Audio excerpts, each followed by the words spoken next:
You're listening to a recording of the Father Colby Missionaries of the Immaculata.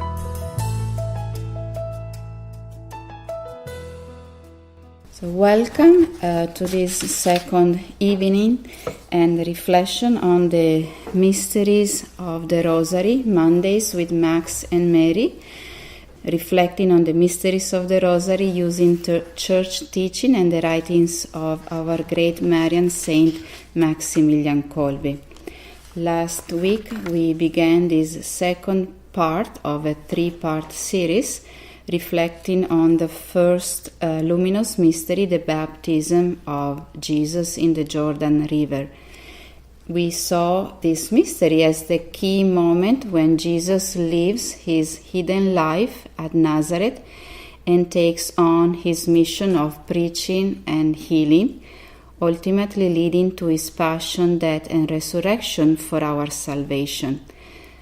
The virtue or the idea that we reflected upon in connection with our meditation of the first luminous mystery was consecration.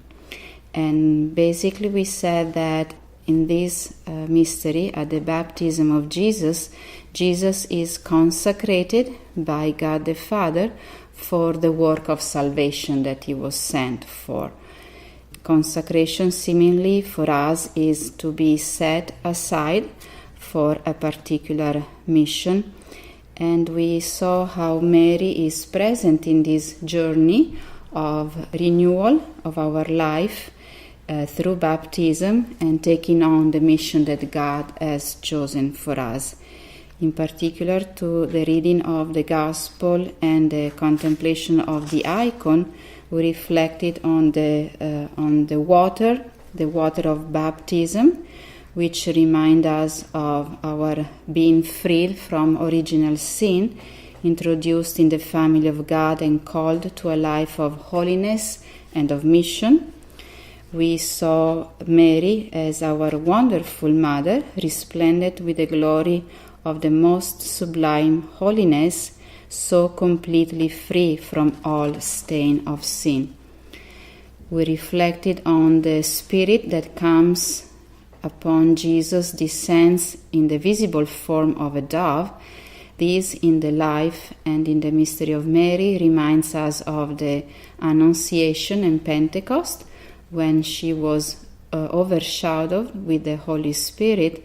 And this is also a reminder of the mission of the Church, which, like Mary, brings forth to a new and immortal life the children who are conceived by the power of the Holy Spirit and born of God. And finally, we stopped and reflect on the voice from the Father saying, "This is my beloved Son," addressing in one of the Gospels Jesus directly saying, "You are my beloved Son." And this somehow echoed the salutation of the angel to Mary at the Annunciation when he said, "Hail, favored one, hail, chosen one," inviting her to this special mission of becoming the mother of Jesus and ultimately in time also the mother of each and every one of us. Finally, we closed our meeting reflecting on the example of Saint Maximilian Kolbe, and the passage from his writings that we chose was a reminder of this particular mission to which also each one of us is called. So in baptism we are reborn to a new life, we are introduced into the family of God and sent out on a mission to become for him the mothers of many other souls. This evening we reflect on the wedding feast at Cana, which is the second luminous mystery. As I did the other time, I want to point out to you that particular number in the document that the Holy Father John Paul II wrote on the Rosary, Rosarium Virginis Mariae, number 21, he speaks of the luminous mysteries. And he only has one very short paragraph describing the wedding feast at Cana. He says, "Another mystery of light is the first of the signs given at Cana, which we can read in the Gospel of St. John, chapter 2, verses 1 to 12. When Christ changes water into wine and opens the hearts of the disciples to faith, thanks to the intervention of Mary, the first among believers." You can find this paragraph in your handout at the very top of the handout. So the Holy Father introduces this mystery of light as it is the first of the signs in the Gospel of John. And you may know that the Gospel of John is divided in several parts, and one of them being called the Book of Signs. All the miracles that Jesus performs in this life and that John recounts are not identified as miracles, but described as signs. And this, the wedding feast at Cana, is the first of the 7 signs, the others being the healing of the royal official's son, the healing of the paralyzed man at the pool of Bethsaida, the feeding of the multitude, the walking of Jesus on water, the healing of the man born blind, and raising Lazarus from the dead. These are the great 7 signs recounted in the Gospel of St. John. Before we go on and read actually the passage of St. John and start drawing some insights from this reading, I want to introduce the virtue that we have thought about in connection to this luminous mystery of the wedding feast at Cana, and we thought we could speak about charity. Charity, probably when we think of charity, the first letter of St. Paul to the Corinthians comes to mind. The one where he says, "Love is patient, love is kind." He describes charity and what it means to be charitable and how you can describe charity. In Christian theology, as you can see on your handout, charity is a translation of the Greek word agape, which can also be translated as love. Agape is the highest form of love, so the Greek has more than one word to speak about love. Agape is the highest form of love, the other two being philia, which is brotherly love, and eros, which is love, affection, but more of a sexual nature. So agape as the highest form of love can be thought of as originating directly from God, and the other passage in the Gospel of John that we can think of that describes this highest form of love is John chapter 3 verse 16. God so loved the world that he gave his only son. So this outpouring of God's love for us in the person of Jesus, through the incarnation of Jesus, which made the Father's love visible and tangible. This charity, this highest form of love, was displayed also and shown in the life, in the teachings, and in the death of Jesus for our salvation. Words charity, coming from the Latin caritas, has a connotation of gratuity also to it, and St. Thomas Aquinas describes it as the friendship of man for God. So it's the virtue that unites us to God. It's the most excellent of the virtues, and charity extends not only to the love of God, but also to the love of our neighbor.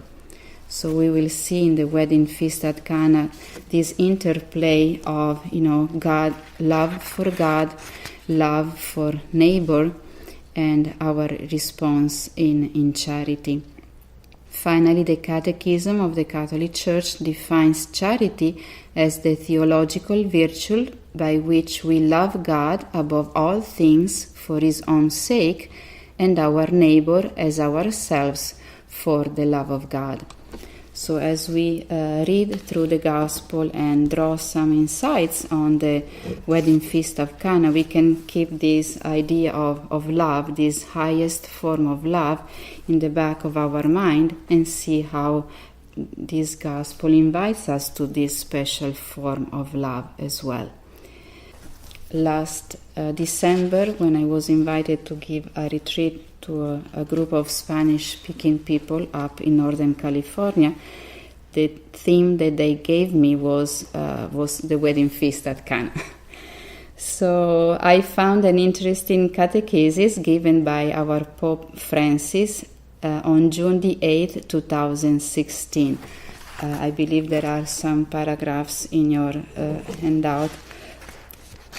It's very interesting how he approached and describes the wedding feast at Cana.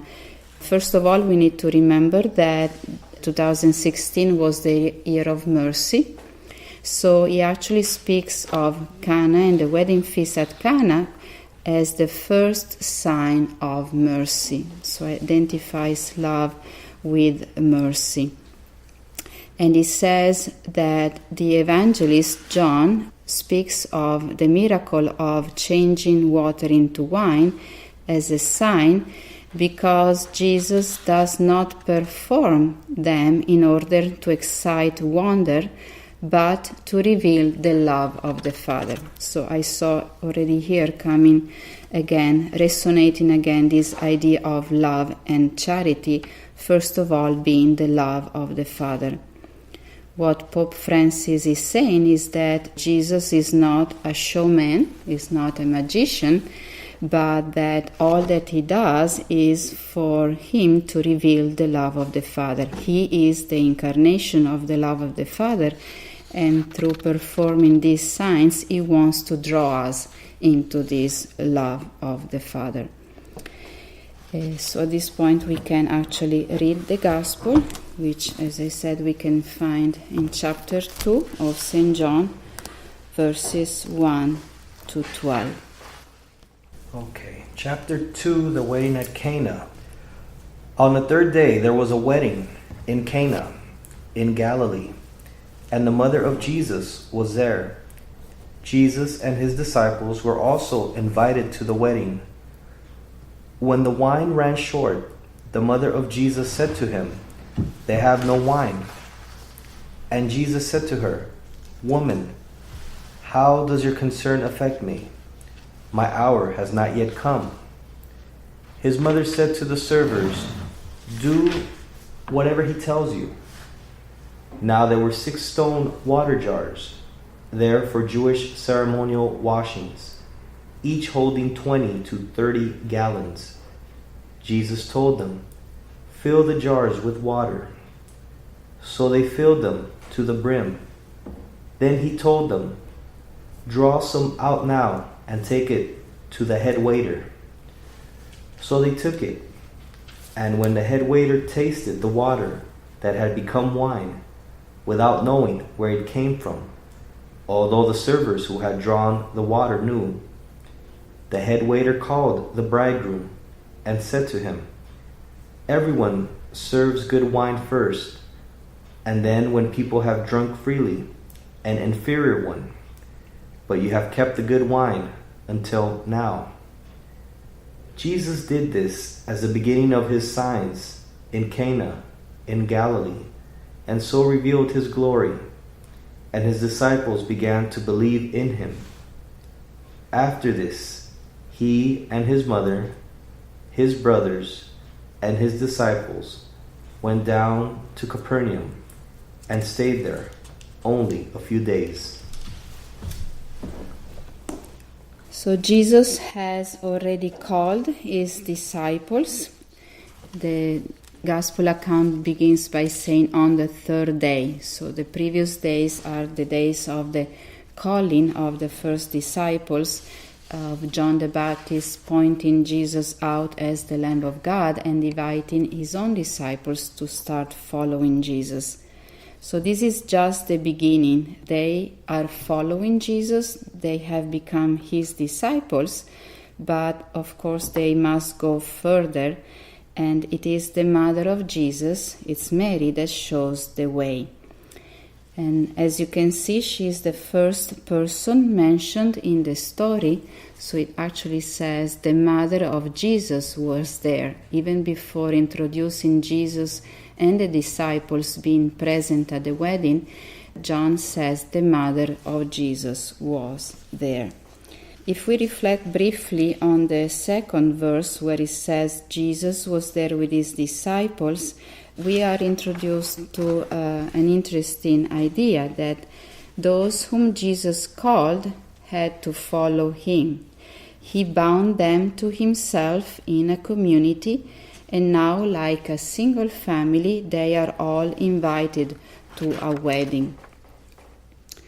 So, initiating his public ministry at the wedding feast of Cana, Jesus reveals himself as the spouse of the people of God, proclaimed by the prophets, and reveals to us the depth of the relationship that unites us to him. It's the new covenant of love. So Jesus has gathered the disciples, he brings them as his family, and he is present at this wedding as the spouse of the people of God, introducing them into this special relationship in this new covenant of love. What's at the foundation of our faith? And this is some insights that I draw still from the Catechesis of Pope Francis in June of 2016. It says, at the foundation of our faith, it's an act of mercy by which Jesus binds us to him. And the Christian life is a response to this love. It's like the history of two people in love. God and man meet, seek, find, celebrate and love one another, just like the lovers in the Song of Songs. So everything else comes as a result of this relationship. The Church is the family of Jesus into which he pours his love. It is this love that the Church safeguards and desires to give to all. So if we want to make a connection between the first luminous mystery and this mystery is at the baptism of Jesus, in our own baptism we are introduced into the family of God.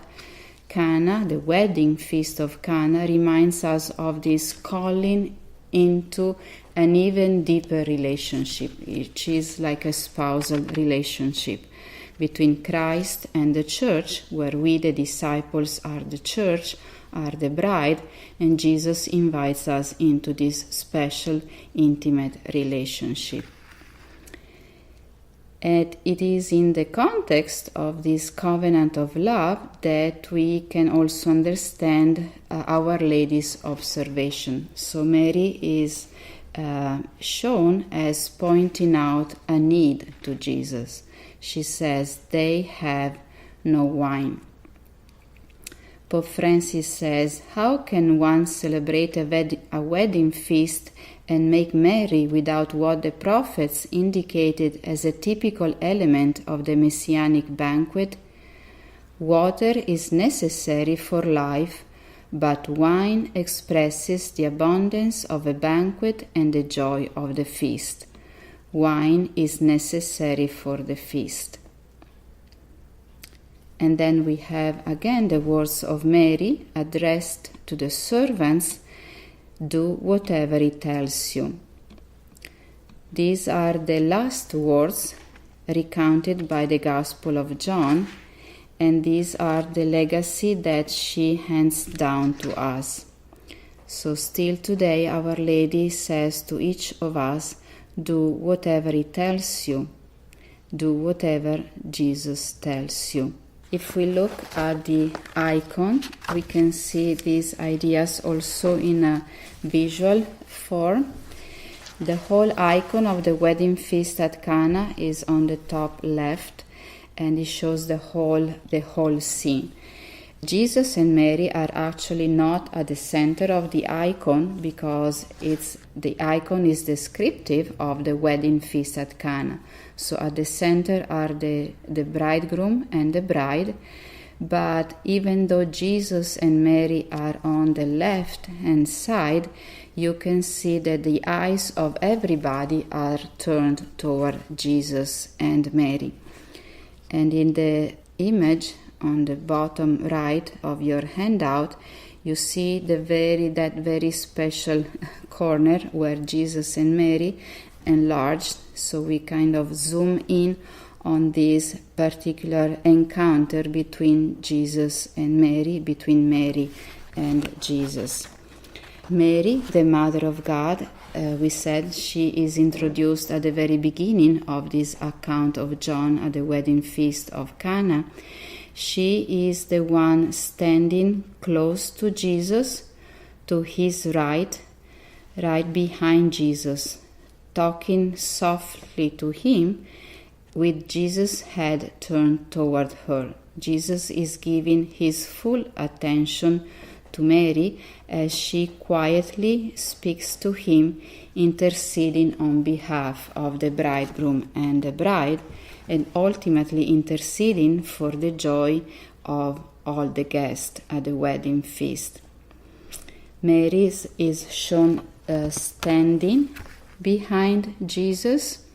Maybe this reminds us also of her standing at the foot of the cross. That will be the end culmination of the Gospel of John. We will still find Mary there besides Jesus, standing at the foot of her cross, of his cross. So here Mary is standing quietly behind Jesus, supplicating and humbly submitting to his word, and encouraging others to do the same. Do whatever he tells you. She stands where no other can stand. She has access, intimate access, to his ear and to his attention, access that no one else can have. And there, from that special position, from that special closeness to Jesus, she intercedes on behalf of the whole household. She supplicates the Master for more wine, for all that is necessary, for all that is needed to make the feast joyful. And we can apply this to life, to our own life, and see ultimately like love in action in Mary, by which she turns to Jesus, noticing a lack, noticing a need, and interceding for that lack, for that need, interceding on behalf of the bridegroom and the bride for the joy of all the guests. We see also the love in action in Mary as she turns to us, as she did to the servants, by directing them and us to the one who can do something about it. So do whatever he tells you. She prompts the action of Jesus in response to the lack of wine, so that the feast may go on. In the following pages of your handout, you can find a few passages from some documents of the Church that underline this maternal love of Mary as a love that intercedes, a love that notices, first of all, the need of others, love that intercedes, and love that responds in a very special way. The first passage that I put there is from the Marialis Cultus, the exhortation of Pope Paul VI on the devotion to Our Lady. Very briefly, Pope Paul VI says that at Cana, Mary appears once more as the Virgin in prayer, when she tactfully told her son of a temporal need. She also obtained an effect of grace, namely that Jesus, in working the first of his signs, confirms his disciples' faith in him. And then we have two interesting passages, one from Vatican Council II, Lumen Gentium, the Dogmatic Constitution on the Church, chapter 8, number 62. This presence of Mary at the wedding feast at Cana and her noticing and interceding in love for the bridegroom and the bride and for all the guests is seen and described as maternal charity. So the love of Mary is identified with this adjective because she is the mother. It's a maternal charity. It's a maternal concern. She cares for the brethren of her Son who still journey on earth, surrounded by dangers and difficulties, until they are led into the happiness of their true home. It's a unique mediation. It's a subordinate mediation.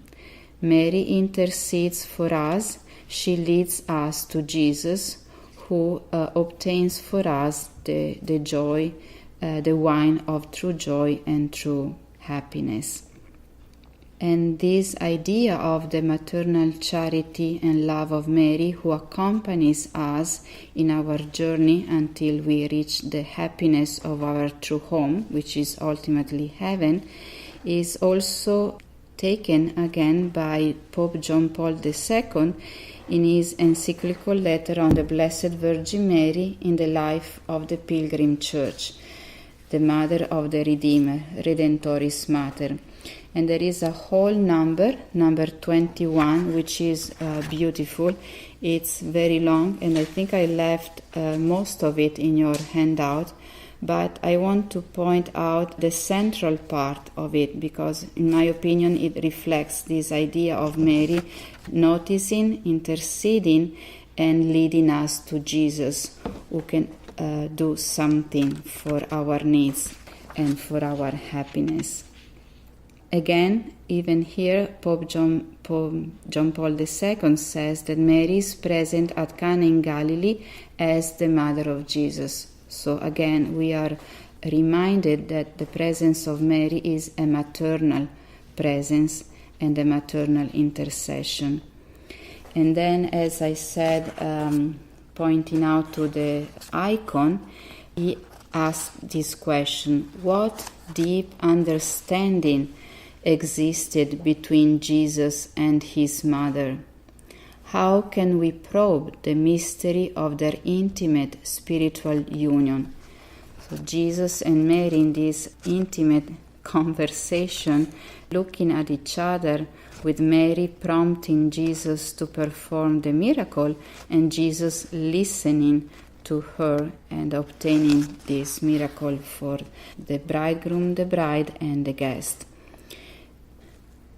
In the fact, John Paul II says, the fact speaks for itself. It is certain that that event already quite clearly outlines the new dimension, the new meaning of Mary's motherhood. In John's text, the description of the Cana event outlines what is actually manifested as a new kind of motherhood according to the Spirit and not just according to the flesh. That is to say, Mary's solicitude for human beings, her coming to them in the wide variety of their wants and needs. And here we find what I think is the core of this insight of John Paul II on the maternal presence and intercession of Mary. At Cana in Galilee, there is shown only one concrete aspect of human need, apparently a small one of little importance. They have no wine. But it has a symbolic value. This coming to the aid of human needs means at the same time bringing those needs within the radius of Christ's messianic mission and salvific power. Do whatever he tells you. This is my adding to it. So there is a mediation, as John Paul II says. Mary places herself between her Son and mankind in the reality of their wants, needs, and sufferings. She puts herself in the middle, that is to say, she acts as a mediatrix, not as an outsider, but in her position as a mother. To summarize this idea, for me it's very visual. Mary speaks to Jesus. They have no wine, so she presents these needs of the guest and of the bridegroom and the bride, but she speaks to us as well. Do whatever he tells you. So this directing of Mary, directing the servants to do whatever Jesus would tell them, this encouraging them, this somehow commanding them to turn to Jesus, is this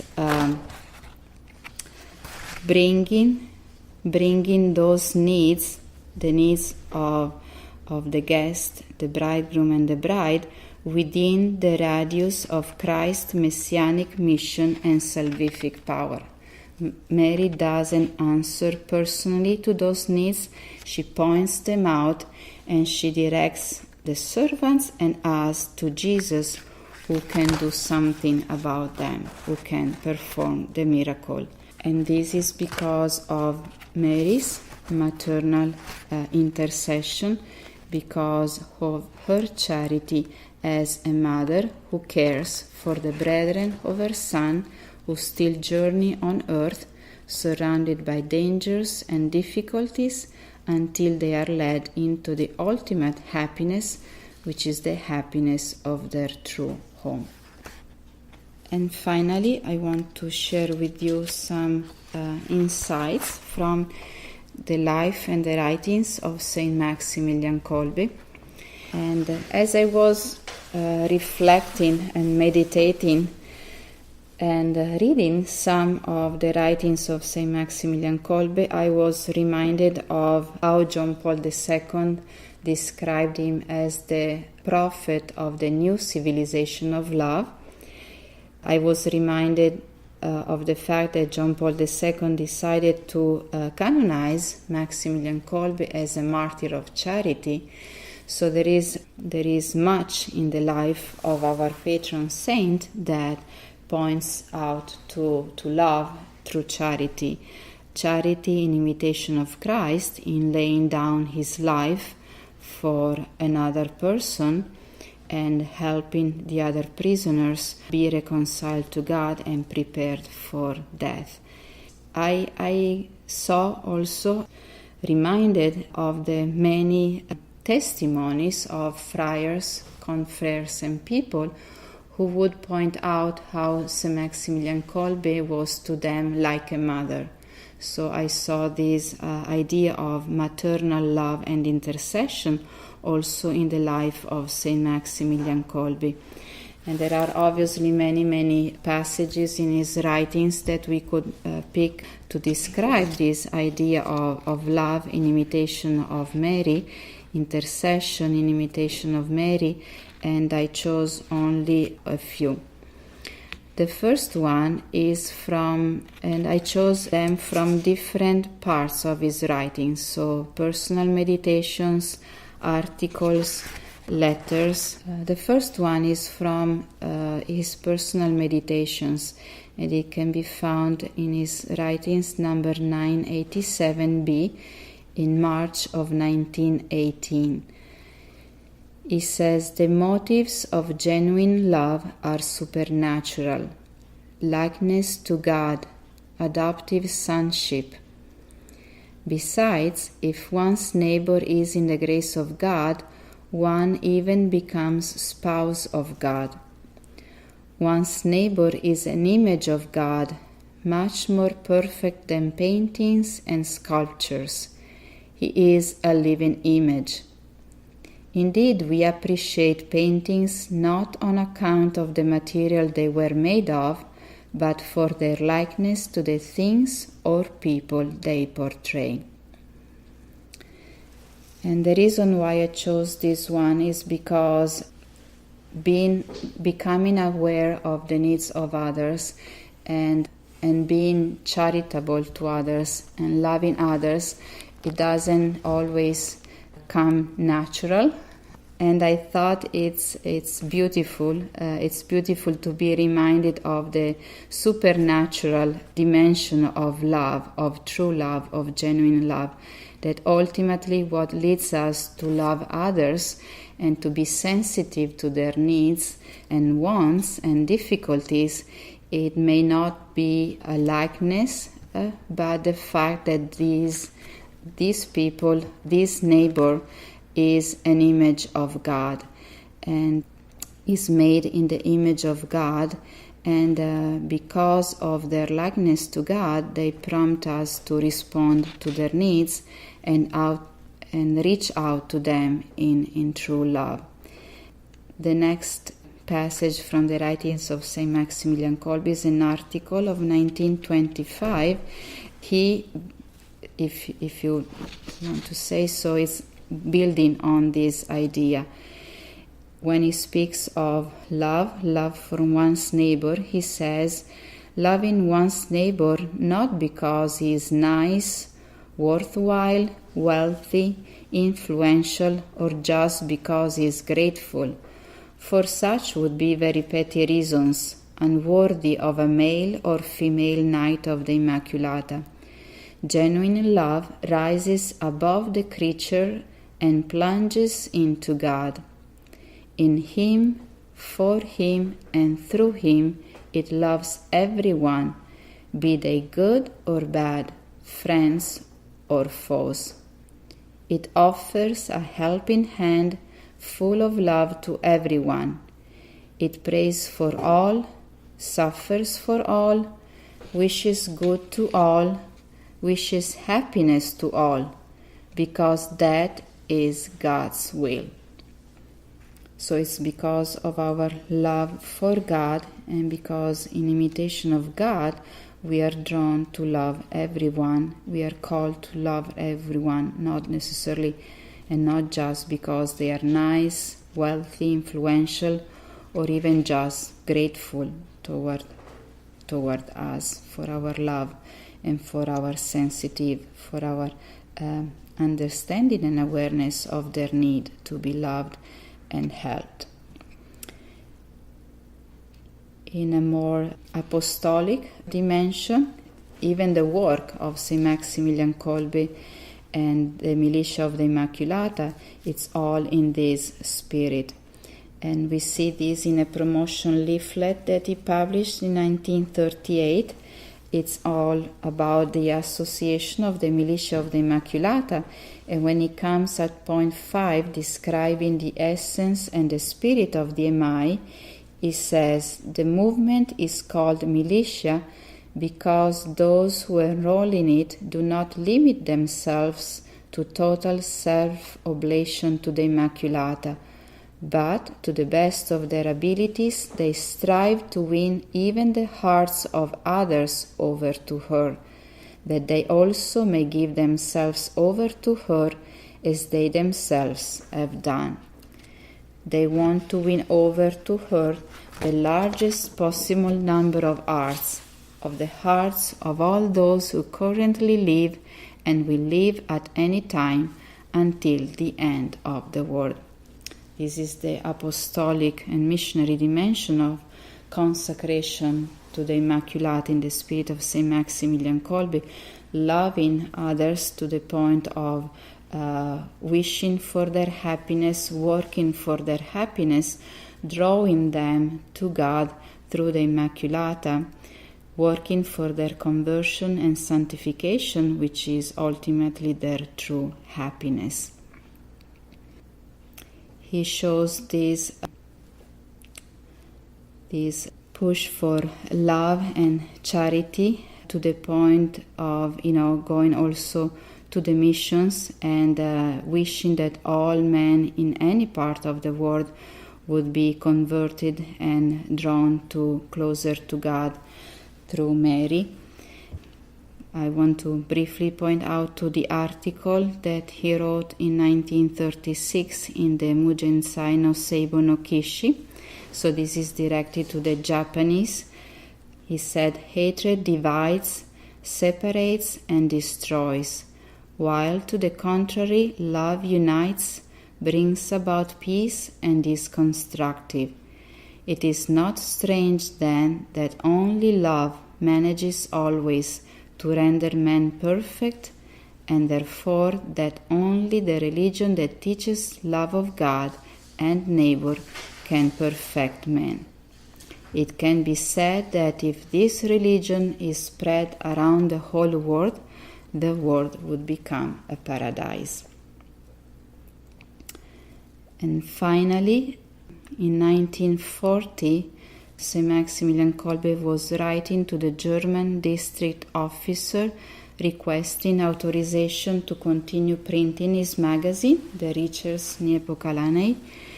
He says, finally, let me emphasize that I do not feel hatred for anyone on this earth. The substance of my ideal is found in the enclosed printed material. What is there is mine.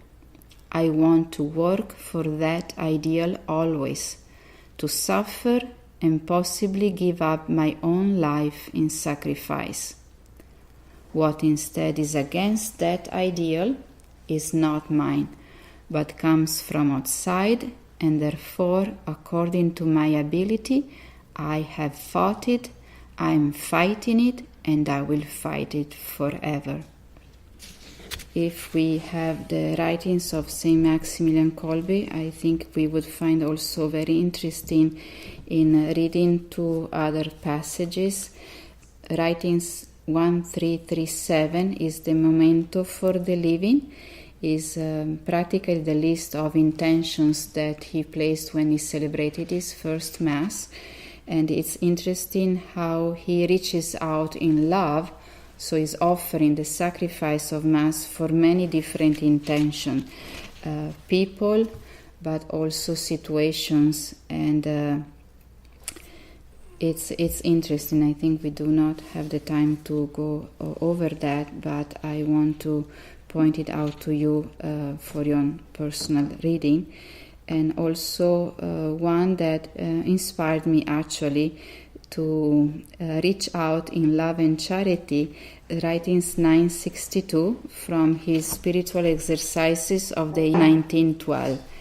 He says, pray for sinners, pray for the dying, pray for the souls in purgatory. So his love and his charity really spans to the living, to the dead, and to those who are still on the way to that final true home and true happiness.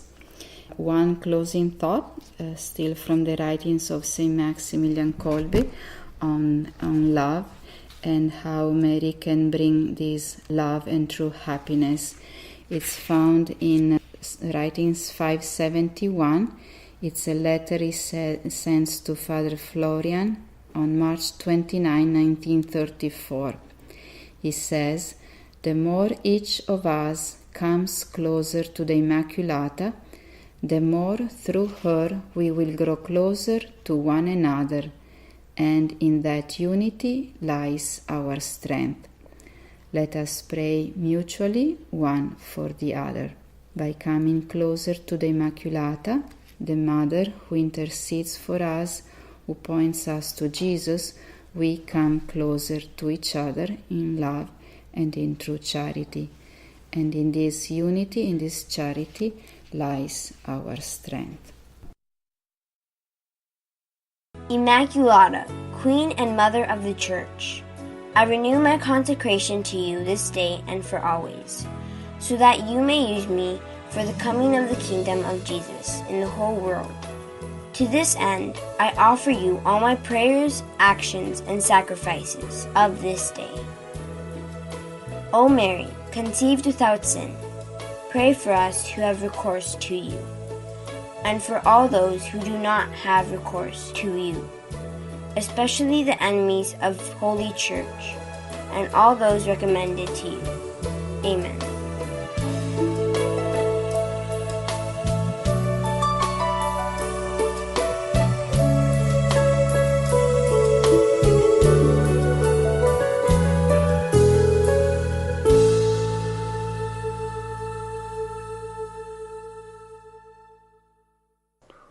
Translation of the Writings of St. Maximilian Kolbe, taken from the Writings of St. Maximilian Maria Kolbe, Volumes 1 and 2. Copyright for English translation, Associazione Pubblica Internazionale Milizie dell'Immacolata, Rome, Italy. Copyright for publication of English edition, 2016, Erbini International.